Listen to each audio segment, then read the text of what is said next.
నేను ఈ మాట అంటే अकबरुद्दीन गाరు ఎక్కడ లేస్తారని భయం పడుతున్నది। अकबर भाई को मैं पहले बोल रहा भाई अब थोड़ा सा सुनिए, मैं जो बोल रहा हूं ये लगा दिए पंचायत। पहले हम परेशान हैं, ముందేమన్నారు అధ్యక్ష, బీసీలు మీరు గాబరా పడకుర్రి, ముస్లింలకు ఇస్తున్నటువంటి రిజర్వేషన్లు కేవలం అవి విద్య కొరకే, మీ రాజకీయాలలో వాళ్ళు ఏమి రారు, మీ దగ్గరికి దరిదాపులలో ఏముండరు, మిమ్మల్ని ముట్టరు పట్టరు, మీరెందుకు పరిశాన్ అవుతారంటే మేము అనుకున్నాం అట్లనే ఉంటుందేమో అనుకున్నాం। ఇక ఏమైందల్లా అధ్యక్ష ఇచ్చిన తర్వాత హైదరాబాద్లో బీసీ రిజర్వేషన్ ఉన్నటువంటి కార్పొరేటర్లు ఎవరైతున్నారో మీకు తెలుసు, మున్సిపాలిటీలో కౌన్సిలర్లు ఎవరైతారో తెలుసు, రిజర్వేషన్లు ఏమో బీసీలకు కూర్చుండేటోళ్ళేమో వేరే వాళ్ళు కుర్చీలో కూర్చుంటున్నారు। మరి ఇది ఎట్లా అధ్యక్ష? అసలు ఇంకోటి ఒక గొప్ప పదం తీసుకొచ్చారు అధ్యక్ష ఈరోజు ప్రభుత్వం, నాకు ఇది అర్థం కాలేదు అధ్యక్ష। ఈ హిందూ బీసీలు అనేది కులాలు అనేది హిందువులలోనే కులాలు, ఇది కొత్త పదం తీసుకొచ్చారు। మరి నేనైతే ఇది ఎక్కడ చూడలేదు, హిందూ బీసీలు ముస్లిం బీసీలు, ఇది ఎక్కడ పదం అధ్యక్ష? అసలు ఇది రాజ్యాంగం ఒప్పుకుంటుంది అధ్యక్ష? ఇటువంటి పదాలు వాడి ఈ రిపోర్టు మీరు బయట పెట్టి రేపు బీసీలకు ఎట్లా న్యాయం చేస్తారు అధ్యక్ష? హిందూ బీసీలు ముస్లిం బీసీలు, అసలు ఈ రకంగా బీసీలు ఉంటారా? బీసీలు అనే పదం ఇది ఎక్కడైతే మీరు ఈ ప్రపంచంలో ఎక్కడ లేనటువంటి ఈ పదాన్ని మీరు జోడించిందో ఇది ఒక్కటి రాలధ్యక్ష కోర్టులు కొట్టేటది। ఇక రావధ్యక్ష రిజర్వేషన్లు రావధ్యక్ష, కోర్టు ఒకసారి హైకోర్టు అయినా సుప్రీంకోర్టు అయినా హిందూ బీసీ ముస్లిం బీసీ అనే పదం వాడిందో అని ఒకసారి మామూలు వ్యక్తిగా పిటిషన్ ఎత్తే అధ్యక్ష వారం రోజులు ఇది కొట్లు పోతాయి అధ్యక్ష। మరి తెలిసి చేస్తున్నారా లేదా అధికారుల తప్పిదమా? సరే ఇది ఎట్లన్నా కొట్టేసేది కదా, ఇది ఒక రోజుకి అసెంబ్లీకి కదా, ఏదో 4 కాగితాలు పెట్టేది కిరికిరి వస్తుంది, రేపో మాపో ఎలక్షన్ చేయాలని చెప్తున్నారా? మాకు అర్థమైతలేదు అధ్యక్ష। మీ ద్వారా నేను గౌరవ ముఖ్యమంత్రి గారికి విజ్ఞప్తి చేస్తా ఉన్నాను। నేను మొదలు ఒక మాట చెప్పిన అధ్యక్ష, మీరు కామారెడ్డిలో చేసినటువంటి డిక్లరేషన్ వల్ల మేము చాలా సంతోషపడ్డాం। మా ద్వారా మీకు విజ్ఞప్తి ఏం చేస్తున్నామంటే మీరు రాజకీయంగా తప్పించుకునేటటువంటి ప్రయత్నం చేయకండి, ఇది మా పరిధి కాదు కేంద్ర ప్రభుత్వం అని చెప్పి రాజకీయంగా మీరేదో దీంట్లోకి వెళ్ళి ఎస్కేప్ అయ్యే ప్రయత్నం చేయకండి। ఈరోజు కేంద్ర ప్రభుత్వమైనా మీకు అధ్యక్ష నేను ఇంకో విషయం చెప్తాను మీ ద్వారా గౌరవ ముఖ్యమంత్రి గారికి ఎంత అపారమైనటువంటి అనుభవం అంటే ఈ భారతదేశంలో ఉన్నటువంటి ఏ కోర్టులు ఏ కేసులు కొట్టేసిరో లేదా ఉన్నటువంటి లొసుగులన్నీ మీద పూర్తిగా అవగాహన ఉన్నది అధ్యక్ష। 42% స్థానిక సంస్థల్లో ఇస్తామని అన్నప్పుడు ఈ ఉన్న ఇబ్బందులన్నీ కూడా మీకు తెలుసు।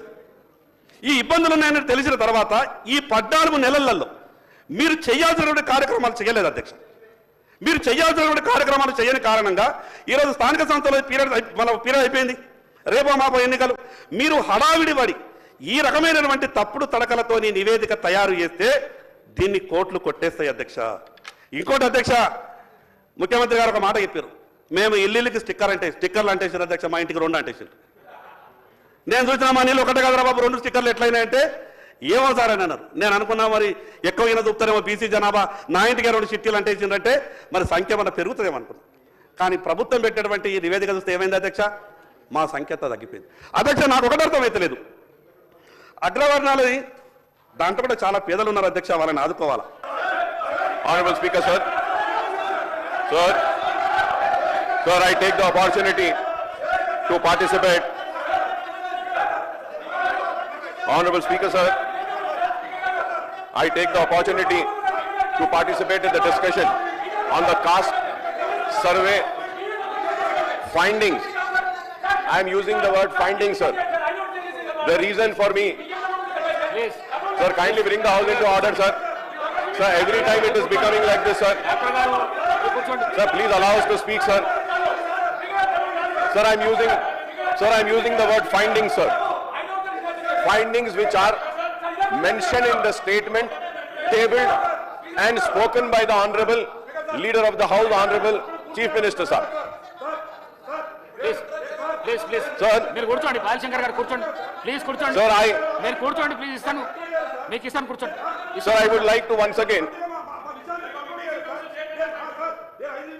Sir, you should bring the house to order, sir. Please కూర్చోండి Balashankar. Sir, it is an important issue, sir. Please. Sir, I am not yielding, sir, now. Sir, when I again say that, sir, about the findings, sir. Sir, once again I want to reiterate my demand. और मैं अपनी बात को फिर से दोहरा रहा हूं, सर, బాలశంకర్ గారు కూర్చోండి. और दोहरा रहा हूं इसलिए क्योंकि बैकवर्ड क्लासेस के साथ ఇస్తా కూర్చోండి. बरसा बरस से नाइंसाफी हुई, ان کو ان کا حق نہیں دیا گیا. ان کی پسماندگی پر ہر کسی نے ووٹ لیا اور ان کے پچھڑے پن کو بتاتے ہوئے کئی لوگوں نے اپنی سیاسی دکانوں کو چمکایا ضرور, بنایا ضرور اور مضبوط کیا, لیکن بی سیز کے ساتھ کبھی انصاف نہیں ہوا. اور آج بھی میں یہاں اس ایوان میں اس سٹیٹمنٹ پر جب بات کرتا ہوں تو شدت کے ساتھ یہ بات محسوس کر رہا ہوں کہ آج بھی بی سیز کو انصاف دینے کا کسی کا ارادہ نہیں ہے, کسی کی نیت نہیں ہے.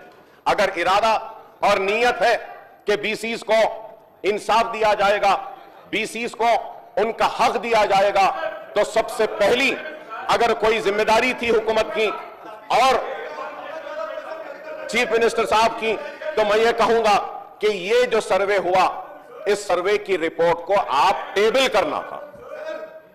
So tabling of the report is very important. Unless and until the report is not tabled, what are we going to discuss? Sir, through you, I want a clarification. When the Honorable Chief Minister Saab or the BC Welfare Minister Saab is going to rise for a reply, I request him to kindly give me the reply. We all are discussing, and Honorable Leader of the House is also saying that there is no sanctity. The report or the survey conducted by the BRS government wasn't tabled. Yes, I'm also in the House. It wasn't tabled. It wasn't an official announcement. No minister came and, gave the report to the media or for the people and public domain, sir. That is right, sir. But what is happening today, sir? Today also, the government has done a survey, but doing the same thing by not tabling the report.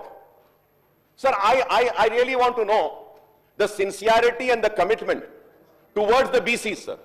If they are sincere, they are committed, and they are for the BCs, they have to table the report so that all the BCs leaders, sir, all the legislators, all the members of the parliament, all the political parties and the leaders, and all the BC Sangam people can also read the report and see the findings of the report, sir.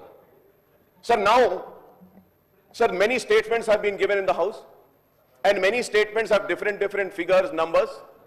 What tomorrow, sir? One says, after 5 years, yes, Congress had also done a survey, but it has not been tabled, so there is no sanctity of the report. So what is the answer that you have for this? Kindly, sir, I always believe in criticizing, constructive criticism, sir. تعمیراتی تنقید کرنا چاہیے. سر, میں آپ کے ذریعے حکومت سے سوال کر رہا ہوں, کیا میرا سوال غلط ہے؟ آپ بول دیجئے. آپ بول رہے ہیں کہ بی سیز کے ساتھ ناانصافی ہوئی. میں بھی مانتا ہوں کہ ہر وقت بی سیز کے ساتھ ناانصافی ہوئی. کئی لوگوں نے ان کو انصاف دلانے کی بات کی, طاقتور بنے, اقتدار پہ آئے, لیکن ان کو انصاف نہیں ملا.